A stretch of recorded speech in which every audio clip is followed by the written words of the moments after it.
ನಮೋ ವೆಂಕಟೇಶಾಯ. ಕಲ್ಯಾಣಾದ್ಭುತಗಾತ್ರಾಯ ಕಾಮಿತಾರ್ಥಪ್ರದಾಯಿನೇ ಶ್ರೀಮದ್ವೆಂಕಟನಾಥಾಯ ಶ್ರೀನಿವಾಸಾಯ ತೇ ನಮಃ. ತಿರುಮಲ ತಿರುಪತಿ ದೇವಸ್ಥಾನಗಳ ಪ್ರಯತ್ನ ಎಲ್ಲರಿಗೂ ಕೂಡ ತಿಳಿದಿದೆ. ಅದುವೇ ಕನ್ನಡ ಭಕ್ತಿವಾಹಿನಿಯ ಒಂದು ಅತ್ಯದ್ಭುತವಾದ ಕಾರ್ಯಕ್ರಮ ಭಗವದ್ಗೀತಾ. ಅಂಥ ಒಂದು ಮಹತ್ತರವಾದ ಈ ಪವಿತ್ರವಾದ ಗ್ರಂಥ ನಾವೆಲ್ಲರೂ ಕೂಡ ನಮ್ಮ ಬಾಯಿಯಿಂದ ನಮ್ಮ ಆ ಭಗವದ್ಗೀತೆಯನ್ನು ಪಾರಾಯಣ ಮಾಡುತ್ತಿದ್ದೇವೆ ಅಂದ್ರೇ ಶತಕೋಟಿ ಜನ್ಮ ಸುಕೃತೈರ್ವಿನಾ ಲಭ್ಯತೆ. ಎಷ್ಟೋ ಜನ್ಮ ಕೋಟಿ ಕೋಟಿ ಜನ್ಮದ ಪುಣ್ಯದ ಫಲ ಇದ್ದರೇ ಇವತ್ತು ನಮ್ಮ ಬಾಯಿಂದ ಆ ಭಗವದ್ಗೀತಾ ಪಾರಾಯಣ ಮಾಡುತ್ತಿದ್ದೇವೆ. ಅಂಥ ಒಂದು ಭಗವದ್ಗೀತಾ ಪಾರಾಯಣಕ್ಕೆ ಮುಂಚೆ ಗುರು ಪ್ರಾರ್ಥನೆಯಿಂದ ಶುರು ಮಾಡೋಣ. ಎಲ್ಲರೂ ಕೂಡ ಭಕ್ತಿಯಿಂದ ಶ್ರದ್ಧೆಯಿಂದ ಜೋರಾಗಿ ಗುರು ಪ್ರಾರ್ಥನೆಯನ್ನು ಮಾಡಿ. ಸಮಾಶ್ರಯೇದ್ ಗುರುಂ ಭಕ್ತ್ಯಾ ಮಹಾವಿಶ್ವಾಸಪೂರ್ವಕಂ ನಿಕ್ಷಿಪೇತ್ ಸರ್ವಭಾರಾಂಶ್ಚ ಗುರೋ ಶ್ರೀಪಾದಪಂಕಜೇ ಆನಂದಜ್ಞಾನದಂ ವಿಷ್ಣುಂ ಆನಂದಮಯನಾಮಕಂ ಆನಂದೇನ ದದರ್ಶಾಥ ಆನಂದ ನಿಲಯಾಲಯೇ. ಈಗ ಪ್ರತಿಯೊಬ್ಬರು ಕೂಡ ತ್ರಿಕರಣ ಶುದ್ಧಿಯಾಗಿ ಸಂಕಲ್ಪವನ್ನು ಮಾಡಿ. ಶ್ರೀಮದಾದಿವರಾಹ ಕ್ಷೇತ್ರೇ ವಿರಾಜಮಾನಸ್ಯ ಅಖಿಲಾಂಡಕೋಟಿ ಬ್ರಹ್ಮಾಂಡ ನಾಯಕಸ್ಯ ಶ್ರೀ ಪದ್ಮಾವತಿ ಜಾನೇಃ ಭಗವತಃ ಶ್ರೀ ವೆಂಕಟೇಶ್ವರ ಸ್ವಾಮಿನಃ ಕೃಪಾಬಲೇನ ಜಗದ್ಗುರೋಃ ಶ್ರೀ ಗೋಪಾಲಕೃಷ್ಣಸ್ಯ ಅನುಗ್ರಹೇಣ ಅಸ್ಮಾಕಂ ಸರ್ವೇಷಾಂ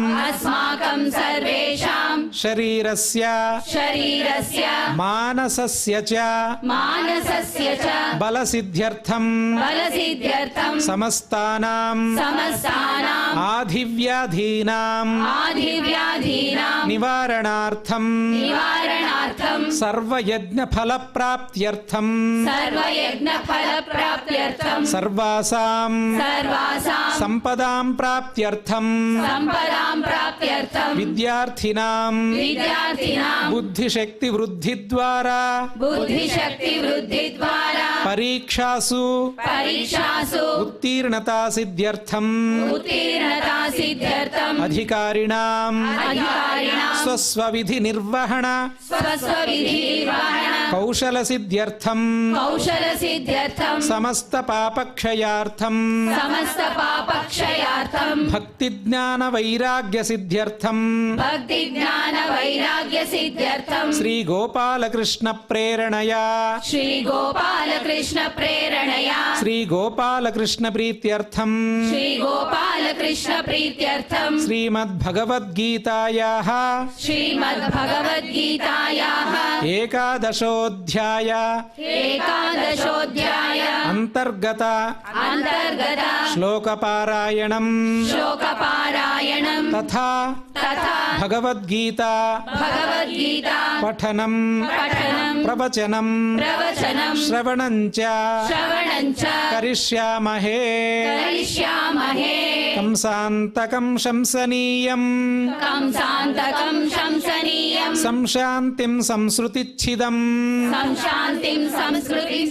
ಸಂಶಯಚ್ಛೇದಿ ಸಂವಿದ್ಧಿಂ ಶ್ರೀನಿವಾಸಂ ಭಜೆ ನಿಶಂ.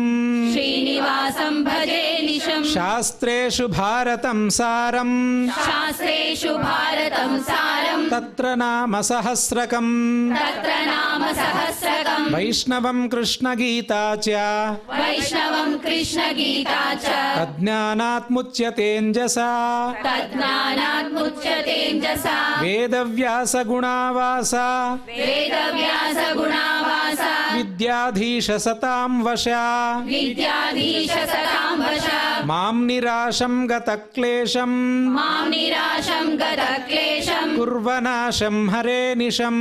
कुर्वनाशं हरे निशम्. ಇವತ್ತಿನ ಸಂಚಿಕೆಯಲ್ಲಿ ವಿಶ್ವರೂಪ ಸಂದರ್ಶನ ಯೋಗದಲ್ಲಿ ಕೆಲ ಶ್ಲೋಕಗಳ ತಾತ್ಪರ್ಯ ಅಂದರೆ ಶ್ಲೋಕಗಳ ಯಥಾ ಭಾವವನ್ನು ನಮ್ಮ ಮುಂದೆ ಇಡಲು ಆಗಮಿಸಿರುವಂತಹ ಆಚಾರ್ಯರಿಗೆ ನಿಮ್ಮೆಲ್ಲರ ಪರವಾಗಿ ಹೃದಯಪೂರ್ವಕವಾಗಿ ಸ್ವಾಗತಗಳನ್ನು ನೀಡೋಣ. ದೇವಂ ನಾರಾಯಣಂ ನತ್ವ ಸರ್ವದೋಷ ವಿವರ್ಜಿತಂ ಪರಿಪೂರ್ಣಂ ಗುರುಂಶ್ಚ ಆನ್ ಗೀತಾರ್ಥಂ ವಕ್ಷ್ಯಾಮಿ ಲೇಶತಃ. ಶ್ರೀಕೃಷ್ಣಾಯ ನಮಃ. ಶ್ರೀವೆಂಕಟಲಸಚ್ಛೈಲವಾಸೀದಾಸೀಕೃತಾಮರಃ ಛಾಯೆಯಾ ಪಾತು ಮಾಂ ನಿತ್ಯಂ ಶ್ರೀನಿವಾಸಸುರದ್ರುಮಃ. ಶ್ರೀನಿವಾಸ ದೇವರ ಚರಣಾರವಿಂದಗಳಿಗೆ ಸಾಷ್ಟಾಂಗ ಪ್ರಣಾಮಗಳನ್ನು ಸಲ್ಲಿಸ್ತಾ ಭಗವಂತನಾಗಿರತಕ್ಕಂಥ ಶ್ರೀನಿವಾಸ ಅವನದೇ ಆದ ರೂಪ ಶ್ರೀಕೃಷ್ಣ ರೂಪ. ಆ ರೂಪದಿಂದ ಏನು ದಿವ್ಯವಾಗಿರತಕ್ಕಂಥ ಭಗವದ್ಗೀತಾ ಎಂಬ ವಚನಾಮೃತವನ್ನು ನೀಡಿದ್ದಾನೆ. ಆ ವಚನಾಮೃತವನ್ನು ಪಾನ ಮಾಡ್ತಾ ಇದ್ದೇವೆ. ಪ್ರತಿಯೊಂದು ಶ್ಲೋಕಗಳು ಅನೇಕ ವಿಧವಾದ ವಿಚಾರಗಳನ್ನು ತಿಳಿಸ್ಕೊಡ್ತಾ ಇದೆ. ತನ್ಮುಖಾಂತರವಾಗಿ ವಿಸ್ತಾರವಾಗಿ ನಿರೂಪಣೆಯನ್ನು ಮಾಡ್ತಾ ಮಾಡ್ತಾ ಮಾಡ್ತಾ ಕೃಷ್ಣ ತತ್ವದ ಸ್ವರೂಪ ಏನಿದೆ, ಮೋಕ್ಷವನ್ನು ಪಡೆಯೋದಕ್ಕೆ ಬೇಕಾದಂಥ ತತ್ವದ ಸ್ವರೂಪ ಏನಿದೆ, ಆ ಸ್ವರೂಪವನ್ನು ನಮ್ಮ ಮನಸ್ಸಿಗೆ ನಾಟುವಂತೆ ಮಾಡಿ ನಮ್ಮನ್ನು ಧ್ಯಾನಕ್ಕೆ ಅಣಿಗೊಳಿಸಿ ಮೋಕ್ಷದ ಹಾದಿಯತ್ತ ನಮ್ಮನ್ನು ಕೊಂಡೊಯ್ತಾ ಇದ್ದಾನೆ. ಅವನೇ ಭಗವಂತ. ಭಗವಂತನೇ ಎಲ್ಲವನ್ನ ಮಾಡೋದು. ಆದ್ದರಿಂದ 11ನೇ ಅಧ್ಯಾಯದಲ್ಲಿ 6ನೆಯ ಶ್ಲೋಕದಲ್ಲಿ ಭಗವಂತ ಕೃಷ್ಣ ಅರ್ಜುನನಿಗೆ ಹೇಳಿದಂತೆ ಆತ ಹೇಳ್ತಾ ಇದ್ದಾನೆ, ಹೇ ಅರ್ಜುನ, ಭಾರತ ನನ್ನೊಳಗಡೆ ನೋಡು, ನನ್ನ ದಿವ್ಯವಾಗಿರತಕ್ಕಂಥ ವಿಶ್ವರೂಪವನ್ನು ನೋಡು ಅಂತ ಹೇಳಿ ಪಶ್ಯಾದಿತ್ಯಾನ್ ವಸೂನ್ ರುದ್ರಾನ್ ಅಶ್ವಿನೋ ಮರುತಸ್ಥತ ಬಹೂನಿ ಅದೃಷ್ಟಪೂರ್ವಾಣಿ ಪಶ್ಯ ಆಶ್ಚರ್ಯಾಣಿ ಭಾರತ. ಅದಕ್ಕಂದ ನಂದೇ ಆದಂಥ ದಿವ್ಯವಾದ ಒಂದು ಸ್ವರೂಪ ಇದು. ಇದ್ರ ಒಳಗಡೆನೇ ನೀನು ಬಹುಶಃ ಆದಿತ್ಯರನ್ನು ನೋಡಿರ್ಬೋದು, ವಸುಗಳನ್ನು ನೋಡಿರ್ತೀಯ ನೀನು, ರುದ್ರರನ್ನ ಏಕಾದಶ ರುದ್ರರನ್ನ ನೋಡಿರ್ಬೋದು, ಅಶ್ವಿನಿ ದೇವತೆಗಳು ಮರುತ್ತುಗಳನ್ನು ನೀನು ನೋಡಿರ್ಬೋದು. ನೋಡಿದ ವ್ಯಕ್ತಿಗಳನ್ನೆಲ್ಲನೂ ಕೂಡ ನಾನು ಒಂದು ಬದಿಯಿಂದ ನಿನಗೆ ತೋರಿಸ್ತಾ ಬರ್ತಾ ಇದ್ದೇನೆ. ಅಷ್ಟು ಮಾತ್ರ ಅಲ್ಲ, ನಿಂಗೆ ನೋಡಿದ ವ್ಯಕ್ತಿಗಳು ಮಾತ್ರ ತೋರಿಸೋದಲ್ಲ, ನೋಡದೇ ಇದ್ದಂಥ ಬಹೂನಿ ಅದೃಷ್ಟಪೂರ್ವಾಣಿ, ಈ ಹಿಂದೆ ನೀನು ನೋಡದೇ ಇದ್ದಂಥ ವ್ಯಕ್ತಿಗಳನ್ನು ತೋರಿಸ್ತೀನಿ, ರೂಪಗಳನ್ನು ತೋರಿಸ್ತೀನಿ, ಎಲ್ಲರನ್ನೂ ತೋರಿಸ್ತೇನೆ. ಇದೆಲ್ಲ ಆಶ್ಚರ್ಯಕರವಾದದ್ದು. ನೋಡಿರೋದನ್ನು ನೋಡಿದಾಗ ಅಯ್ಯಯ್ಯೋ ಇದನ್ನೇ ನೋಡಿದ್ನಲ್ಲ ಅಂತ ಅಂತ್ಯ. ಆ ನೋಡಿದ ವ್ಯಕ್ತಿಗಳಲ್ಲಿ ವ್ಯತ್ಯಾಸಗಳನ್ನು ಮಾಡಿಯೂ ತೋರಿಸ್ತೀನಿ ನಾನು ನಿನಗೆ.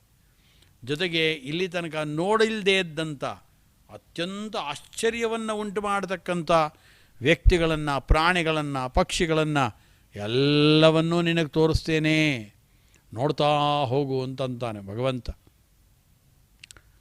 ಆದ್ದರಿಂದ ಭಗವಂತನ ದರ್ಶನ ಮಾಡ್ತಾ ಮಾಡ್ತಾ ಇದ್ದರೆ ಬೇಸರ ಆಗೋದಕ್ಕೆ ಹೇಗೆ ಸಾಧ್ಯ?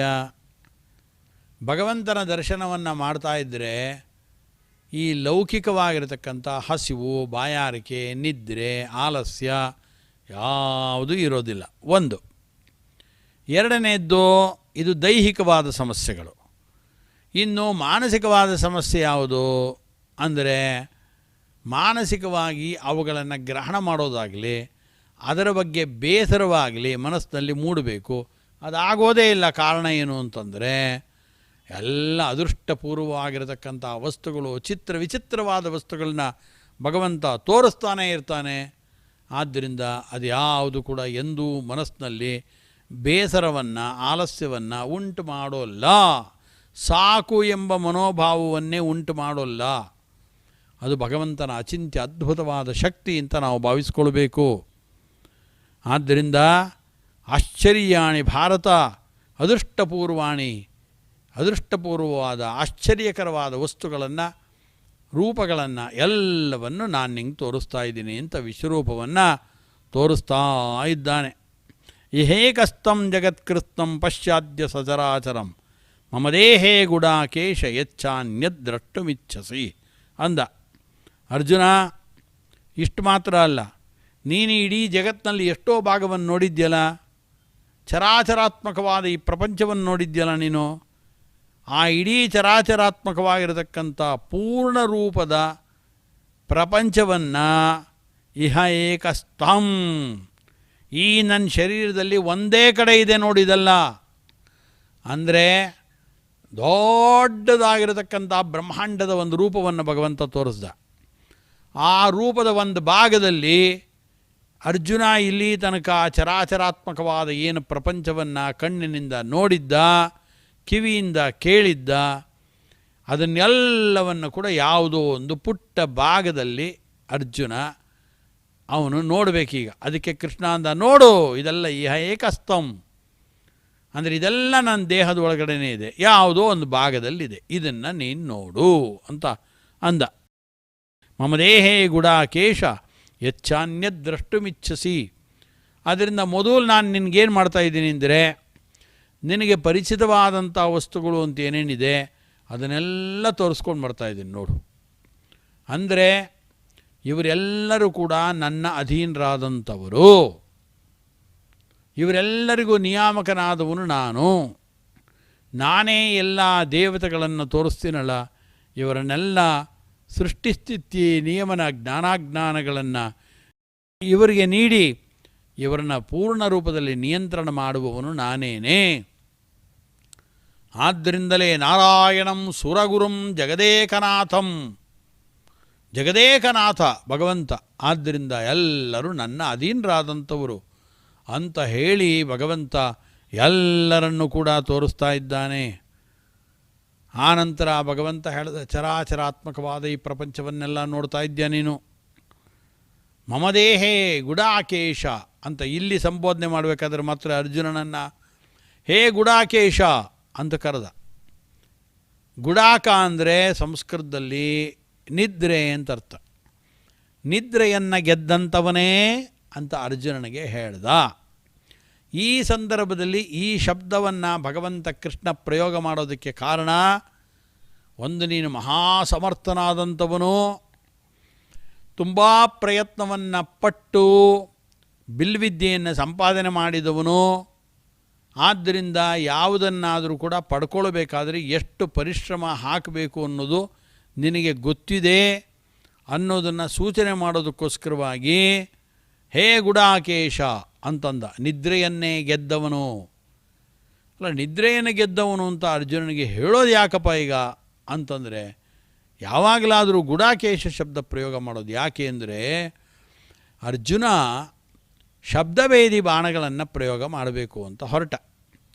ಯಾವತ್ತು ಏಕಲವ್ಯ ತಾನು ಬಾಣಪ್ರಯೋಗವನ್ನು ಮಾಡ್ದ, ಆದರೆ ಯಾವುದೋ ಪ್ರಾಣಿಯ ಶಬ್ದ ಎಲ್ಲೋ ದೂರದಲ್ಲಿ ಕೇಳಿಸ್ತು.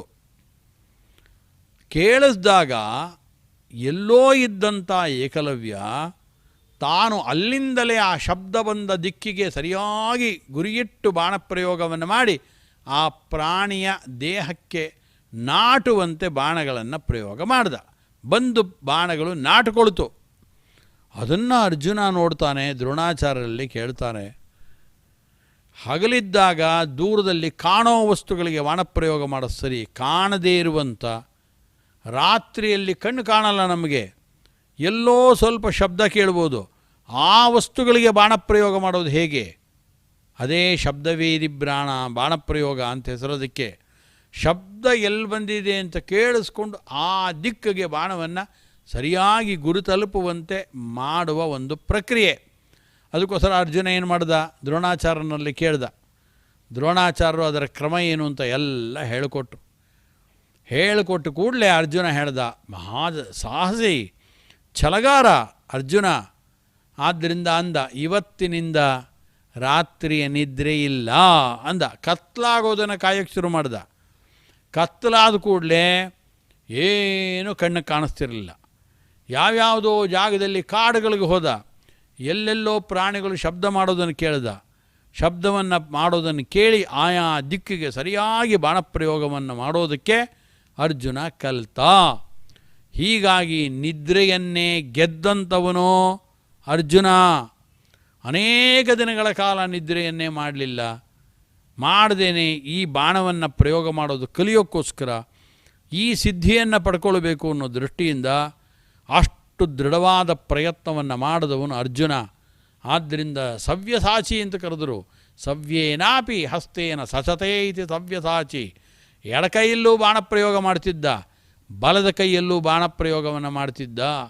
ಎರಡೂ ಕೈಗಳಿಂದ ಬಾಣಪ್ರಯೋಗ ಮಾಡುವ ಸಾಮರ್ಥ್ಯವನ್ನು ಪಡೆದಂತೆ ಹಗಲಿನ ಹೊತ್ತಿನಲ್ಲಿ ಎಲ್ಲರೂ ಯುದ್ಧ ಮಾಡ್ತಾರೆ ನಿಜ, ರಾತ್ರಿಯ ವೇಳೆಯಲ್ಲೂ ಕೂಡ ಯುದ್ಧದ ಕಲೆಯನ್ನು ಬಲ್ಲಂಥವನು, ಶಬ್ದವನ್ನು ಕೇಳಿಕೊಂಡೇ ಆ ದಿಕ್ಕಿಗೆ ಬಾಣಪ್ರಯೋಗವನ್ನು ಮಾಡುವ ಸಾಮರ್ಥ್ಯವನ್ನು ಪಡೆದಂಥವನು ಅರ್ಜುನ.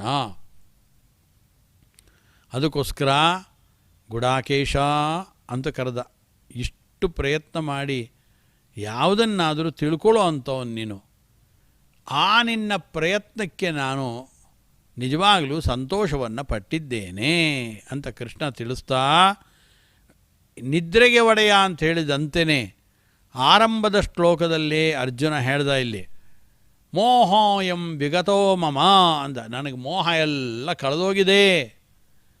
ಯಾವಾಗ ನಮಗೆ ಅಜ್ಞಾನ ಕಳೆದು ಹೋಗುತ್ತೆ, ಮೋಹ ಅನ್ನೋದು ಕಳೆದು ಹೋಗುತ್ತೆ, ಮೋಹ ಕಳೆದು ಅಜ್ಞಾನದ ಆವರಣ ಕಳಚಿಕೊಂಡಾಗ ಮಾತ್ರ ಭಗವಂತನ ದರ್ಶನವಾಗುವುದು ಅಂತ ಅಲ್ಲಿ ಸೂಚನೆಯನ್ನು ಕೊಟ್ಟಿದ್ದು.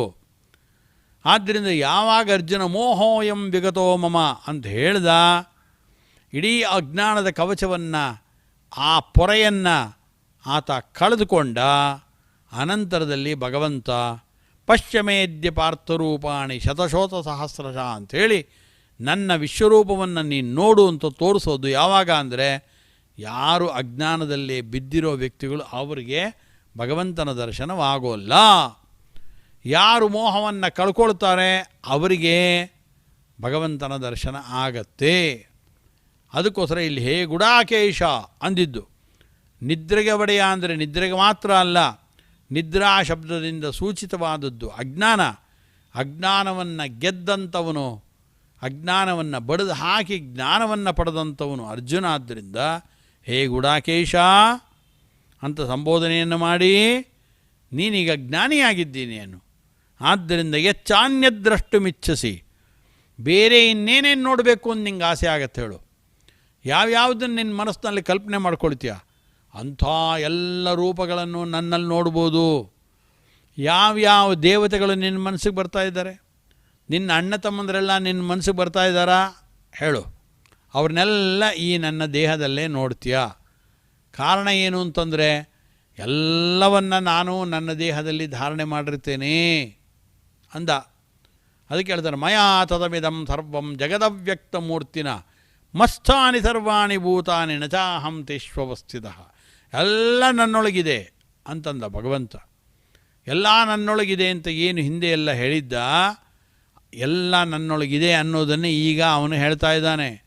ಪಶ್ಚಾದಿತ್ಯಾನ್ ವಸೂನ್ ರುದ್ರಾನ್ ಅಂತ ಹೇಳಿ ಆದಿತ್ಯರು, ವಸುಗಳು, ರುದ್ರರು, ಅಶ್ವಿನಿ ದೇವತೆಗಳು, ಮರುತ್ತುಗಳು, 49 ವಿಧವಾದ ಮರುತ್ತುಗಳು ಅಂತ ಉಂಟಾದರು. ಯಾವಾಗ ದಿತಿದೇವಿ ಈ ಇಂದ್ರದೇವರನ್ನು ನಾಶ ಮಾಡಬೇಕು ಅಂತ ವ್ರತವನ್ನು ಮಾಡಿ ತಾನು ಗರ್ಭವನ್ನು ಧಾರಣೆ ಮಾಡಿದ್ದಾಳೆ, ಆಗ ಇಂದ್ರದೇವರು ಅವಳ ಸೇವೆಯನ್ನು ಮಾಡುವ ರೂಪದಿಂದ ಬಂದು ಅವಳ ದೇಹವನ್ನು ಒಳಗಡೆ ಸೂಕ್ಷ್ಮ ರೂಪದಿಂದ ಹೊಕ್ಕಿ ಯಾವಾಗ ನಿದ್ರೆ ಮಾಡಿದ್ಲು ಆವಾಗ ಆ ಮರುತ್ತಿನ ಏನು ಗರ್ಭದ ಒಂದು ಪಿಂಡ ಇತ್ತು, ಅದರ ಮುಖಾಂತರ ಏನು ಮರುತ್ತುಗಳು ಉತ್ಪನ್ನರಾಗಬೇಕಾಗಿತ್ತು ಅದನ್ನು 41 ಭಾಗವಾಗಿ ತುಂಡರಿಸಿದಂಥವನು ಇಂದ್ರ. ಆದ್ದರಿಂದ 49 ಮರುತ್ತುಗಳಾಗಿ ಉತ್ಪನ್ನರಾದರು ಅಂತ ಹೇಳ್ತಾರೆ. ಆ ಮಾರುದ ಎಲ್ಲ ಅಳೋದಕ್ಕೆ ಶುರು ಮಾಡಿದ್ರು. ಅರ್ಜುನ ಅಂದ, ಮಾರುದ ಮಾರುದ ಮಾರುದ ಅಂದ, ಅಳಬೇಡ ಅಳಬೇಡ ಅಳಬೇಡ ಅಂದ. ಅದಕ್ಕೆ ಅವ್ರಿಗೆ ಮಾರುದ ಅನ್ನೋದೇ ಮರುತ್ ಅಂತ ಆಯಿತು. ಆದ್ದರಿಂದ ಅವ್ರಿಗೆಲ್ಲ ಮರುತ್ತುಗಳು ಅಂತ ಹೆಸರು. ಅಂಥ ಮರುತ್ತುಗಳು ಅವರು ನನ್ನಲ್ಲಿದ್ದಾರೆ ನೋಡು ಅಂತ ಇವುಗಳನ್ನು ಉಲ್ಲೇಖ ಶ್ರೀಕೃಷ್ಣ ಇಲ್ಲಿ ಮಾಡ್ತಾ ಇದ್ದಾನೆ. ಇದಕ್ಕೆ ಮಾಡೋದಕ್ಕೆ ಮತ್ತೊಂದು ಕಾರಣ ಇದೆ. ಇವುಗಳನ್ನೇ ಇಲ್ಲಿ ಉಲ್ಲೇಖ ಮಾಡೋದಕ್ಕೆ ಏನು ಕಾರಣ ಅಂತಂದರೆ, ಇವರೆಲ್ಲರೂ ಕೂಡ ಸಾಕ್ಷಾತ್ ಲಕ್ಷ್ಮೀದೇವಿ ಅಧೀನರಾದಂಥ ದೇವತೆಗಳು. ಯಾಕೆ ಅಂದರೆ ಲಕ್ಷ್ಮೀದೇವಿ ಒಂದು ಸೂಕ್ತದಲ್ಲಿ, ತಾನು ಅಂಬರಣಿ ಸೂಕ್ತದಲ್ಲಿ ಈ ಮಾತನ್ನು ಹೇಳ್ತಾಳೆ.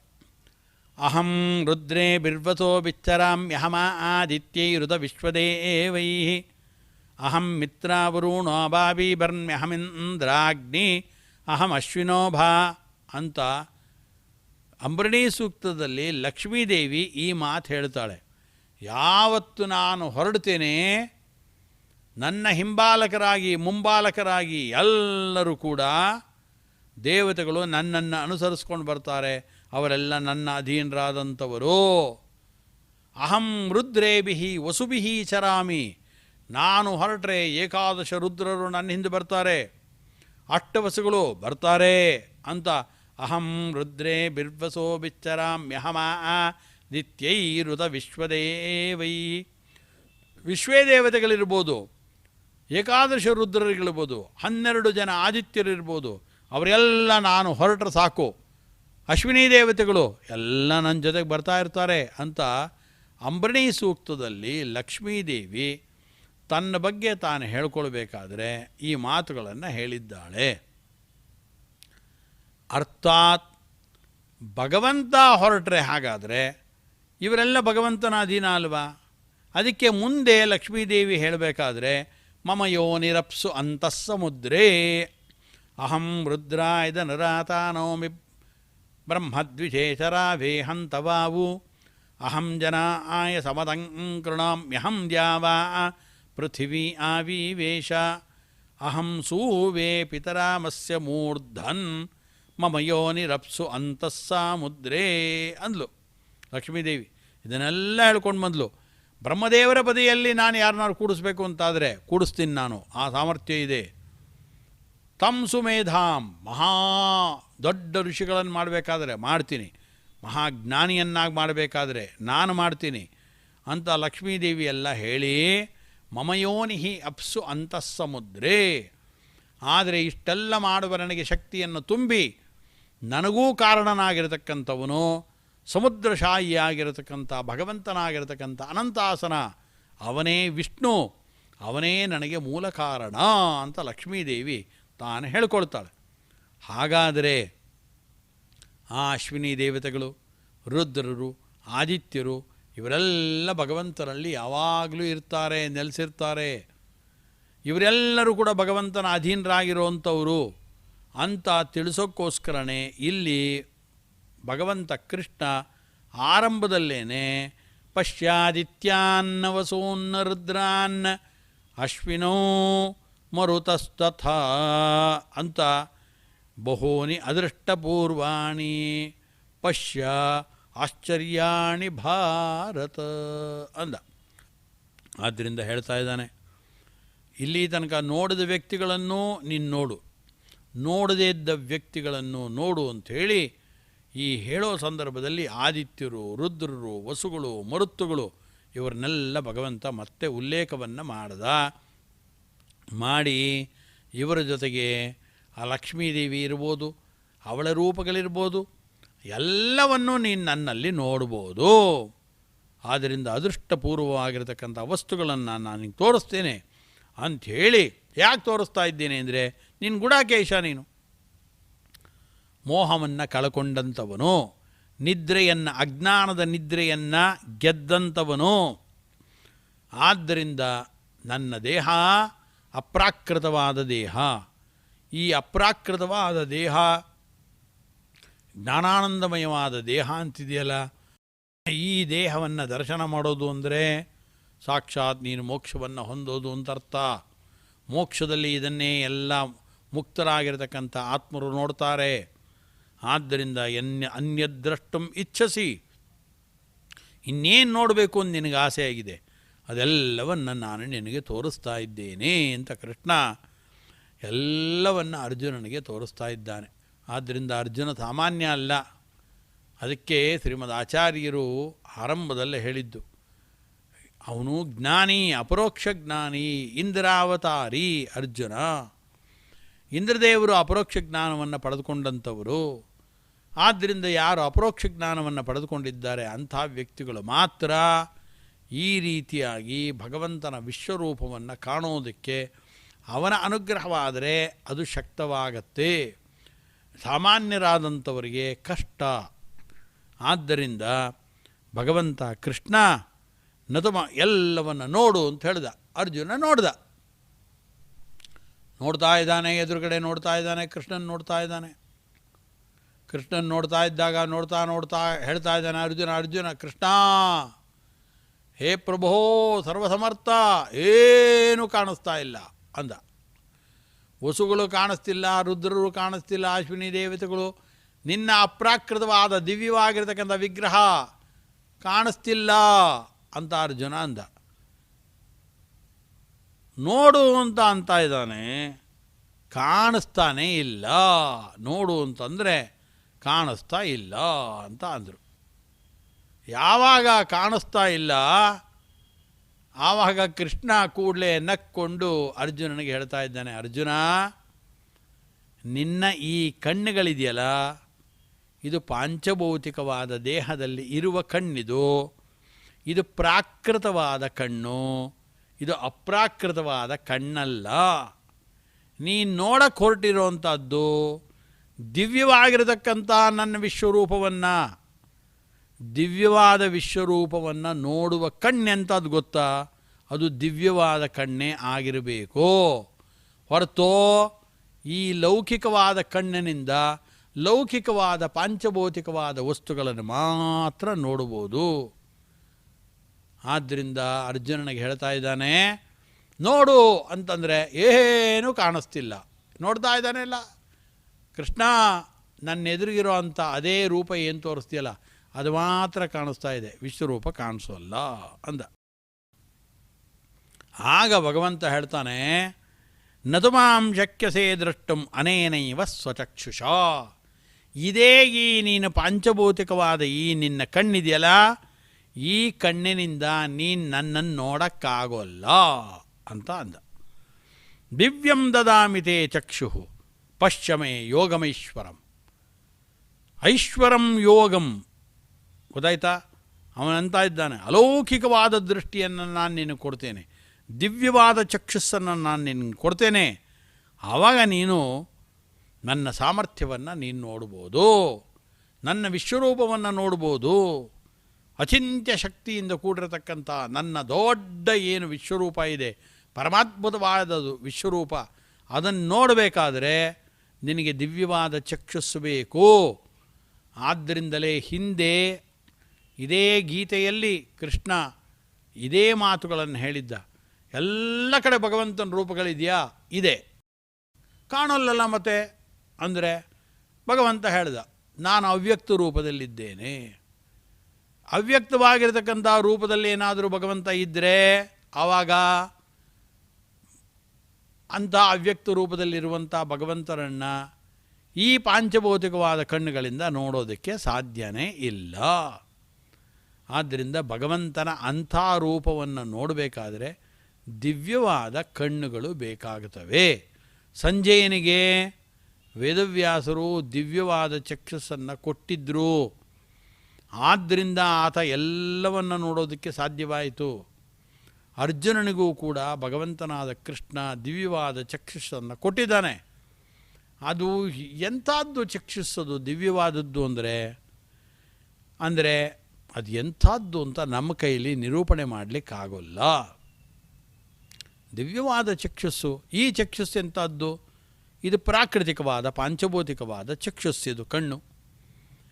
ಇಂಥ ಕಣ್ಣಿಗೆ ಅಂಥ ಒಂದು ಶಕ್ತಿಯನ್ನು ಕೊಡ್ತಾನೆ, ಅದು ದಿವ್ಯವಾದ ಚಕ್ಷುಸ್ಸು ಅಂತ ಕರೆಸ್ಕೊಳ್ಳುತ್ತೆ.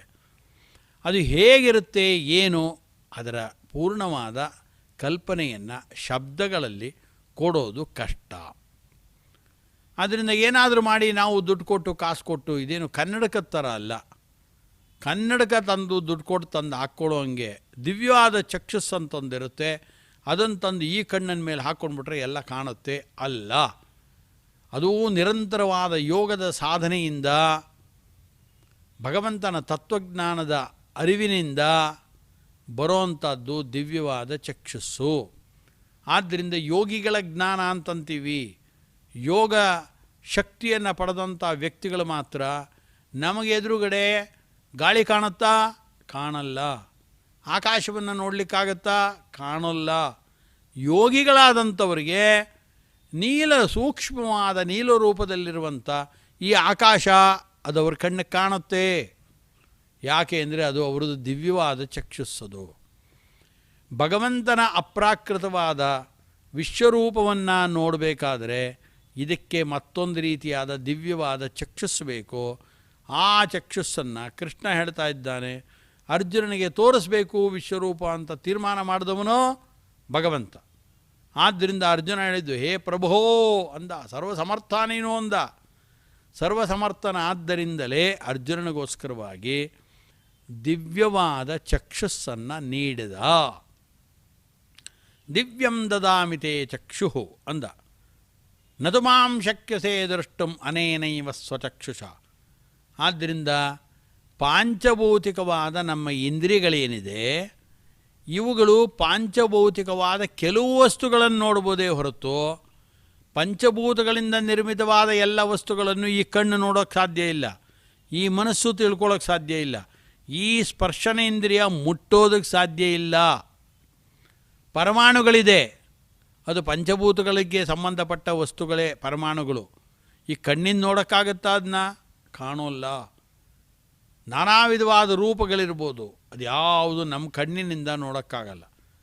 ಅದರಲ್ಲೇ ಭೌತಿಕವಾದ ಕೆಲವನ್ನು ಮಾತ್ರ ಇವತ್ತು ನಾವು ನೋಡ್ತಾ ಇದ್ದೀವಿ, ನಾವು ಮುಟ್ತಾ ಇದ್ದೀವಿ. ಆದ್ದರಿಂದ ಹಿಂದೆ ಶ್ರೀಮದ್ ಆಚಾರ್ಯರು ಇದೇ ಮಾತನ್ನು ಹೇಳಿದ್ದು, ನ ಸ್ಪೃಶ್ಯ ಸ್ಪರ್ಶನೇನ ಚ ನ ದೃಶ್ಯ ಚಕ್ಷುಷಾ ಚಾಸೌ. ಇದೇ ಚಕ್ಷುಸ್ಸಿನಿಂದ ನನ್ನ ನೋಡೋಕ್ಕೂ ಆಗಲ್ಲ, ನ ಸ್ಪೃಶ್ಯ ಸ್ಪರ್ಶನೇನ ಚ ಅಂದರು. ನೀನು ಇದೇ ತ್ವಗಿಂದ್ರಿಯ ಇಟ್ಕೊಂಡು ನನ್ನನ್ನು ಮುಟ್ತೀನಿ ಅಂತ ಬಂದರೆ ಅಪ್ರಾಕೃತವಾದ ಜ್ಞಾನಾನಂದಮಯವಾದ ಸಚ್ಚಿದಾನಂದ ಸ್ವರೂಪ ಅಂತೇನು ಕರಿತೀವಿ ಭಗವಂತನಿಗೆ, ಆ ಸ್ವರೂಪ ಇರೋ ಭಗವಂತನನ್ನು ಈ ಭೌತಿಕವಾದ ಕೈಯಿಂದ ಮುಟ್ಟಕ್ಕಾಗೋಲ್ಲ. ಮತ್ತು ಅರ್ಜುನ ಕೃಷ್ಣನ ಹೆಗಲ ಮೇಲೆ ಕೈ ಹಾಕ್ಕೊಳ್ತಾ ಇದ್ನೋ ಇಲ್ಲೋ? ಹಾಕ್ಕೊಳ್ತಾ ಇದ್ದ. ಮತ್ತು ಮುಟ್ತಾ ಇದ್ನೋ ಇಲ್ಲೋ? ಮುಟ್ಟಿದಂತೆ ಅನುಭವ ಅವನಿಗೆ ಬರುವಂತೆ ಭಗವಂತ ತನ್ನ ಇಚ್ಛೆಯಿಂದ ತನ್ನ ಶಕ್ತಿಯಿಂದ ಅವನಿಗೆ ಆ ಜ್ಞಾನ ಬರುವಂತೆ ಮಾಡ್ತಿದ್ದ. ಅಪ್ರಾಕೃತವಾದ ಶರೀರವುಳ್ಳ ಕೃಷ್ಣನನ್ನು ಪ್ರಾಕೃತವಾದ ಈ ಕೈಗಳಿಂದ ಅರ್ಜುನ ಮುಟ್ಟಕ್ಕಾಗೋಲ್ಲ. ಮುಟ್ಟಿದರೆ ಏನು ಜ್ಞಾನ ಬರಬೇಕು? ಭೌತಿಕವಾದ ಮತ್ತೊಂದು ದೇಹವನ್ನು, ಅಂಥ ಜ್ಞಾನವನ್ನು ಅರ್ಜುನನಿಗೆ ಆ ಕಾಲದಲ್ಲಿ ಭಗವಂತ ಉಂಟು ಮಾಡ್ತಾ ಇದ್ದ. ಅಷ್ಟೇ. ನತುಮಾಂ ಶಕ್ಯಸೇ ದ್ರಷ್ಟುಂ ಅನೇನೈವ ಸ್ವಚಕ್ಷುಷ ದಿವ್ಯಂ ದದಾಮಿತೆ ಚಕ್ಷು ಪಶ್ಯಮೇ ಯೋಗಮೇಶ್ವರಂ. ನೋಡು ನನ್ನ ಐಶ್ವರ್ಯವನ್ನು, ಅಚಿಂತ್ಯ ಅದ್ಭುತ ಶಕ್ತಿಯಿಂದ ಕೂಡಿದ ನನ್ನ ಸಾಮರ್ಥ್ಯವನ್ನು ನೋಡು ಅಂಥೇಳಿ ದಿವ್ಯ ಚಕ್ಷುಸ್ಸನ್ನೂ ಕೊಟ್ಟ. ಆ ಸಾಮರ್ಥ್ಯದಿಂದ ಕೂಡಿರತಕ್ಕಂಥ ವಿಶ್ವರೂಪವನ್ನು ನೋಡುವಂಥ ಅಲ್ಲಿಗೂ ಅನ್ವಯ ಮಾಡಿಕೊಳ್ಬೇಕು. ಅಂಥ ನನ್ನ ಸಾಮರ್ಥ್ಯವನ್ನು, ನನ್ನ ವಿಶ್ವರೂಪವನ್ನು ಈ ದಿವ್ಯವಾದ ಚಕ್ಷುಸ್ ಕೊಟ್ಟಿದ್ದೀನಲ್ಲ, ಅದರಲ್ಲಿ ನೋಡೀಗ.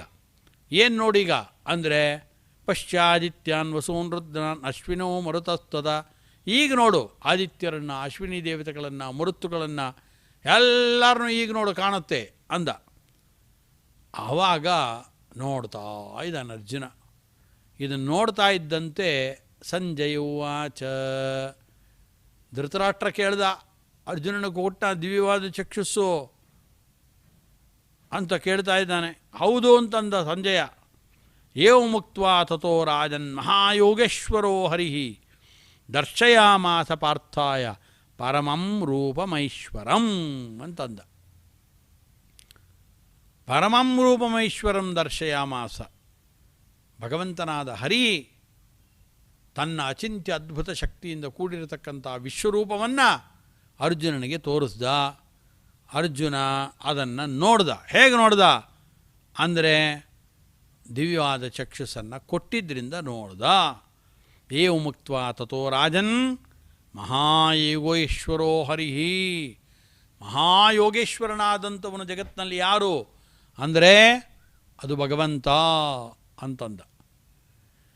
ಅದಕ್ಕೆ ಹೇ ರಾಜನ್ ಅಂತ ಸಂಜಯ ಧೃತರಾಷ್ಟ್ರನ ಹೇಳ್ತಾನೆ, ಹೇ ರಾಜ, ಇಡೀ ಜಗತ್ತಿಗೆ ನಾನೇ ರಾಜ ಅಂತ ಅಂದ್ಕೊಂಡಿದ್ಯಲ್ಲ, ಭಗವಂತ ಕೃಷ್ಣ ಯಾರು ಗೊತ್ತಾ? ಮಹಾಯೋಗೇಶ್ವರೋ ಹರಿಹಿ. ಮಹಾಯೋಗೇಶ್ವರನಾದವನು ಹರಿ. ಎಲ್ಲ ವಸುಗಳು, ಆದಿತ್ಯರು, ರುದ್ರರು, ಎಲ್ಲ ದೇವಾದಿ ದೇವತೆಗಳಿದ್ದಾರಲ್ಲ, ಅವರೆಲ್ಲ ಭಗವಂತ ಅಧೀನರಾದಂಥವರು. ತನ್ನ ವಿಶ್ವರೂಪ ಅಂತಿದೆ, ಎಲ್ಲರನ್ನ ನಿಯಮನ ಮಾಡುವಂಥವನು ಯಾರು? ಅದೇ ಕೃಷ್ಣ. ಅವನೇ ವಿಶ್ವರೂಪವನ್ನು ತೋರಿಸ್ತಾ ಇರೋದು, ತನ್ನದೇ ಆದ ವಿಶ್ವರೂಪ. ಅಂಥ ಕೃಷ್ಣ ಯಾರ ಕಡೆಗಿದ್ದಾನೆ ಹೇಳೋ, ನೆನಪು ಮಾಡ್ಕೋ ಅಂತ ಸಂಜಯ ಧೃತರಾಷ್ಟ್ರನಿಗೆ ಎಚ್ಚರಿಕೆ ಮಾಡ್ತಾ ಇದ್ದಾನೆ. ಏ ರಾಜನ್ ಅಂದ, ನೀನು ಭಾರೀ ದೊಡ್ಡ ರಾಜ ಅಂತ ಅಂದ್ಕೊಂಡಿದ್ಯಲ್ಲ, ಕೃಷ್ಣನ ಮುಂದೆ ನೀನು ಯಾವ ರಾಜ? ನೀನು ಇಡೀ ಜಗತ್ತು ಭಗವಂತನ ಅಧೀನವಾಗಿರೋದು. ಒಂದು ಈ ಹಸ್ತಿನಾವತಿಗೆ ನೀನು ರಾಜನಾಗಿ ಭಾರೀ ಸಾಮರ್ಥ್ಯ ಇರೋದು ಅಂತ ಕೃಷ್ಣನನ್ನು ಅನಾದರ ಮಾಡಿಬಿಟ್ಟಿಯಲ್ಲ ನೀನು ಯಾವ ರಾಜ? ಭಗವಂತ ಎಂಥವನು ಅನ್ನೋಕ್ಕೋಸ್ಕರ ಹೇ ರಾಜನ್ ಅಂತ ಸಂಬೋಧನೆ ಮಾಡಿ ಚುಚ್ಚುವ ರೀತಿಯಲ್ಲಿ ಸಂಪಾದನೆ ಮಾಡ್ತಾನೆ.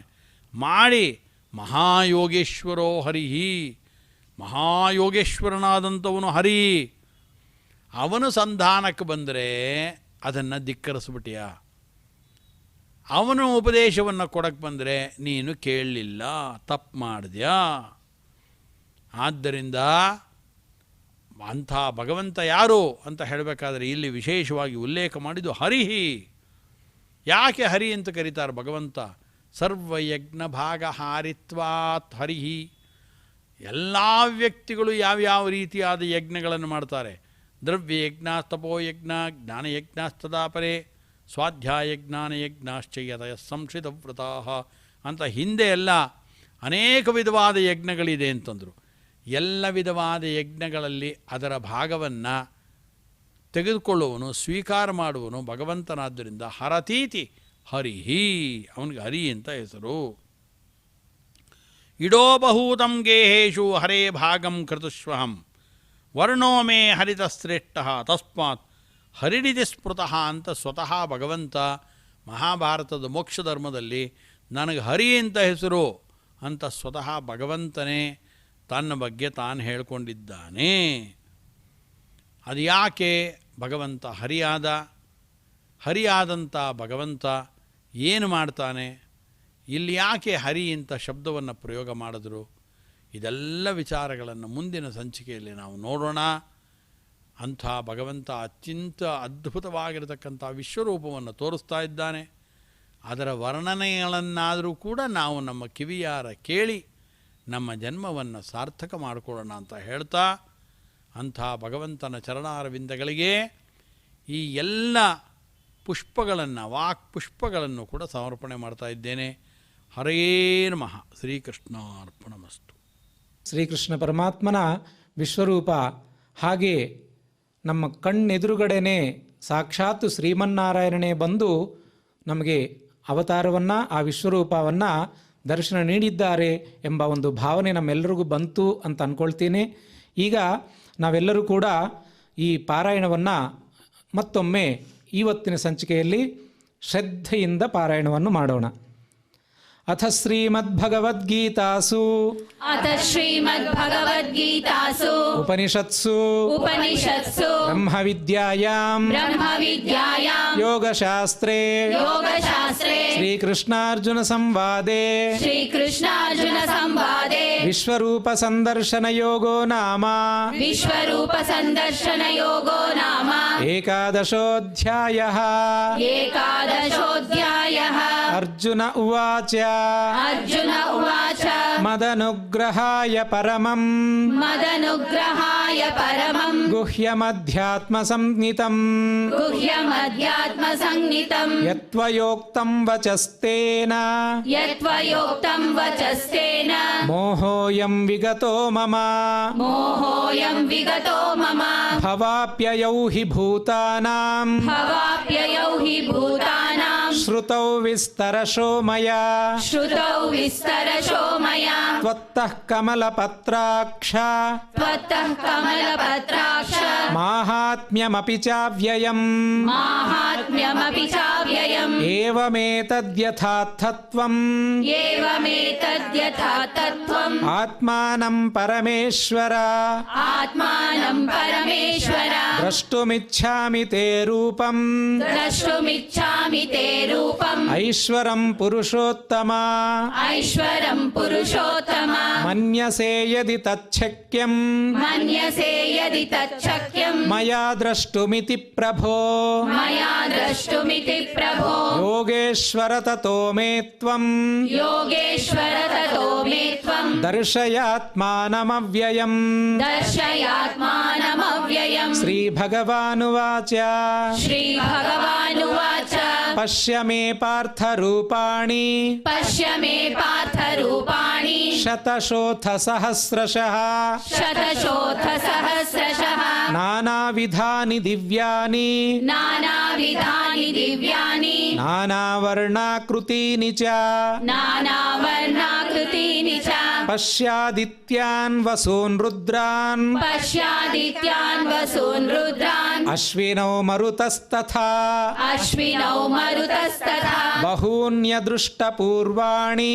ಬಹೂನ್ಯದೃಷ್ಟಪೂರ್ವಾಣಿ ಪಶ್ಯಾಶ್ಚರ್ಯಾಣಿ ಭಾರತ ಪಶ್ಯಾಶ್ಚರ್ಯಾಣಿ ಭಾರತ ಇಹೈಕಸ್ಥಂ ಜಗತ್ಕೃತ್ಸ್ನಂ ಇಹೈಕಸ್ಥಂ ಜಗತ್ಕೃತ್ಸ್ನಂ ಪಶ್ಯಾದ್ಯ ಸಚರಾಚರಂ ಪಶ್ಯಾದ್ಯ ಸಚರಾಚರಂ ಮಮ ದೇಹೇ ಗುಡಾಕೇಶ ಮಮ ದೇಹೇ ಗುಡಾಕೇಶ ಯಚ್ಚಾನ್ಯದ್ರಷ್ಟುಮಿಚ್ಛಸಿ ಯಚ್ಚಾನ್ಯದ್ರಷ್ಟುಮಿಚ್ಛಸಿ ನ ತು ಮಾಂ ಶಕ್ಯಸೇ ದ್ರಷ್ಟುಂ ನ ತು ಮಾಂ ಶಕ್ಯಸೇ ದ್ರಷ್ಟುಂ ಅನೇನೈವ ಸ್ವಚಕ್ಷುಷಾ ಅನೇನೈವ ಸ್ವಚಕ್ಷುಷಾ ದಿವ್ಯಂ ದದಾಮಿ ತೇ ಚಕ್ಷುಃ ದಿವ್ಯಂ ದದಾಮಿ ತೇ ಚಕ್ಷುಃ ಪಶ್ಯ ಮೇ ಯೋಗಮೈಶ್ವರಂ ಪಶ್ಯ ಮೇ ಯೋಗಮೈಶ್ವರಂ ಸಂಜಯ ಉವಾಚ ಸಂಜಯ ಉವಾಚ ಏವಮುಕ್ತ್ವಾ ತತೋ ರಾಜನ್ ಏವಮುಕ್ತ್ವಾ ತತೋ ರಾಜನ್ ಮಹಾಯೋಗೇಶ್ವರೋ ಹರಿಃ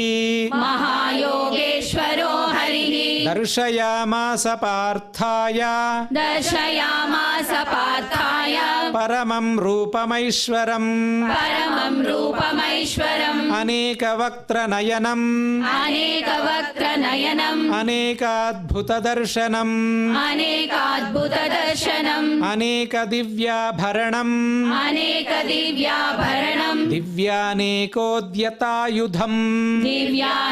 ದಿವ್ಯಾನೇಕೋದ್ಯತಾಯುಧಂ ದಿವ್ಯಮಾಲ್ಯಾಂಬರಧರಂ ದಿವ್ಯಮಾಲ್ಯಾಂಬರಧರಂ ದಿವ್ಯಗಂಧಾನುಲೇಪನಂ ದಿವ್ಯಗಂಧಾನುಲೇಪನಂ ಸರ್ವಾಶ್ಚರ್ಯಮಯಂ ದೇವಂ ಸರ್ವಾಶ್ಚರ್ಯಮಯಂ ದೇವಂ ಅನಂತಂ ವಿಶ್ವತೋಮುಖಂ ಅನಂತಂ ವಿಶ್ವತೋಮುಖಂ ದಿವಿ ಸೂರ್ಯಸಹಸ್ರಸ್ಯ ದಿವಿ ಸೂರ್ಯಸಹಸ್ರಸ್ಯ ಭವೇದ್ಯುಗಪದುತ್ಥಿತಾ ಭವೇದ್ಯುಗಪದುತ್ಥಿತಾ ಯದಿ ಭಾಸದೃಶೀ ಸಾ ಸ್ಯಾತ್ ಯದಿ ಭಾಸದೃಶೀ ಸಾ ಸ್ಯಾತ್ ಭಾಸಸ್ತಸ್ಯ ಮಹಾತ್ಮನಃ ಭಾಸಸ್ತಸ್ಯ ಮಹಾತ್ಮನಃ ತತ್ರೈಕಸ್ಥಂ ಜಗತ್ಕೃತ್ಸ್ನಂ ತತ್ರೈಕಸ್ಥಂ ಜಗತ್ಕೃತ್ಸ್ನಂ ಪ್ರವಿಭಕ್ತಮನೇಕಧಾ ಪರಿಭಕ್ತಮನೇಕದಾ ಅಪಶ್ಯದ್ದೇವ ದೇವಸ್ಯ ಅಪಶ್ಯದ್ದೇವ ದೇವಸ್ಯ ಶರೀರೆ ಪಾಂಡವಸ್ತದಾ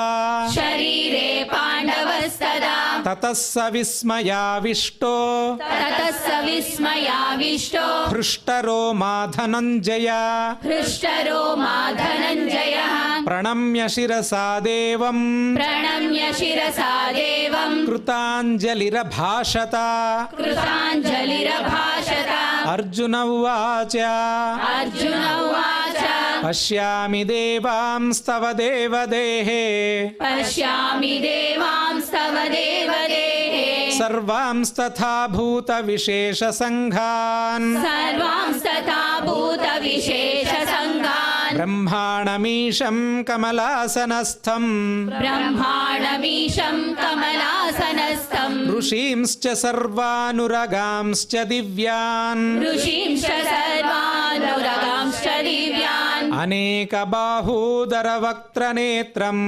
अनेकबाहूदरवक्त्रनेत्रम् पश्यामि त्वां सर्वतोऽनन्तरूपम् पश्यामि त्वां सर्वतोऽनन्तरूपम् नान्तं न मध्यं न पुनस्तवादिम् नान्तं न मध्यं न पुनस्तवादिम् पश्यामि विश्वेश्वर विश्वरूपा पश्यामि विश्वेश्वर विश्वरूपा किरीटिनं गदिनं चक्रिणं च किरीटिनं गदिनं चक्रिणं च तेजोराशिं सर्वतो दीप्तिमन्तम् तेजोराशिं सर्वतो दीप्तिमन्तम् पश्यामि त्वां दुर्निरीक्ष्यं समन्तात् पश्यामि त्वां दुर्निरीक्षं समन्तात् दीप्तानलार्कद्युतिमप्रमेयम् दीप्तानलार्कद्युतिमप्रमेयम् त्वमक्षरं परमं वेदितव्यम्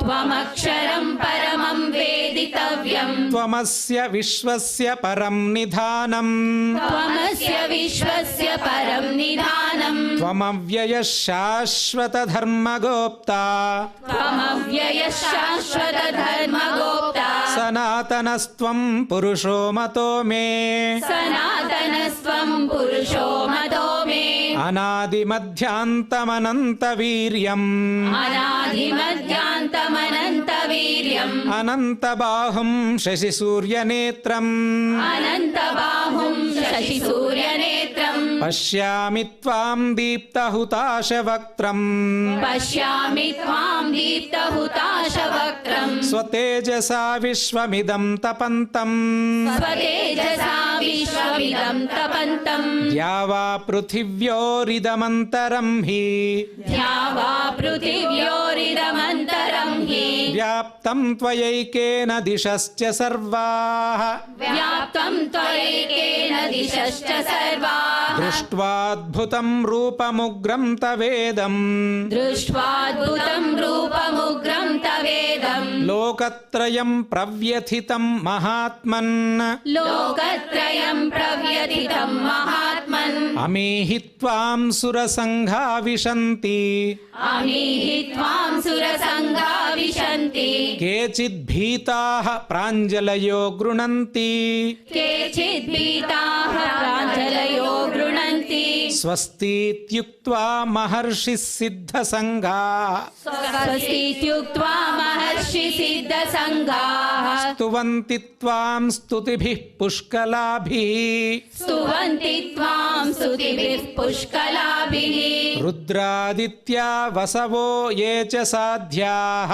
रुद्रादित्या वसवो ये च साध्याः विश्वेश्विनौ मरुतश्चोष्मपाश्च विश्वेश्विनौ मरुतश्चोष्मपाश्च गन्धर्वयक्षासुरसिद्धसङ्घाः गन्धर्वयक्षासुरसिद्धसङ्घाः वीक्षन्ते त्वां विस्मिताश्चैव सर्वे वीक्षन्ते त्वां विस्मिताश्चैव सर्वे रूपं महत्ते बहुवक्त्रनेत्रम् रूपं महत्ते बहुवक्त्रनेत्रम् महाबाहो बहुबाहूरुपादम् महाबाहो बहुबाहुरुपादम् बहूदरं बहुदंष्ट्राकरालम् बहूदरं बहुदंष्ट्राकरालम् दृष्ट्वा लोकाः प्रव्यथितास्तथाहम् दृष्ट्वा लोका प्रव्यथितास्तथाहम् नभस्पृशं